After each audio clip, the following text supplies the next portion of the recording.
மனிதன் லாபமாக எண்ணி உலகத்தில் ஓடிக்கொண்டிருக்கிறான். அவன் என்ன சம்பாதித்தம் பண்ணினாலும் அவனுடைய குடும்பத்தில் ஆசீர்வாதம் இல்லை, நிம்மதி இல்லை, சமாதானம் இல்லை.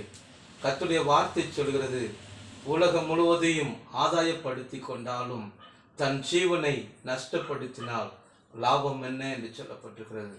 லாபமாய் எண்ணி தன்னுடைய ஜீவனை இழந்து போகிற உலகத்தில் மனிதன் வாழ்ந்து கொண்டிருக்கிறான். கர்த்தருடைய வார்த்தையின்படியாய் அவன் தன் ஜீவனை காத்து கொள்ளும் போது நித்தியத்துக்கு ஏதுவான வாழ்வை பெற்றுக்கொள்கிறவனாயிருக்கிறான். இல்லை என்றால் மரணம் அவனை விழுங்கிக் கொள்கிறது. அக்கினியும் கந்தவும் எரிகிற கந்தகத்தில் அவன் மடிந்து போகிறவனாயிருக்கிறான். அது நஷ்டப்பட்டு போகிறது. லாபமாய் எண்ணி நஷ்டத்தில் முடிந்து விடாதபடிக்கு கர்த்தருடைய சமூகத்தில் காத்திருப்போம். தேவன் நம்மை ஆசீர்வதிப்பார்.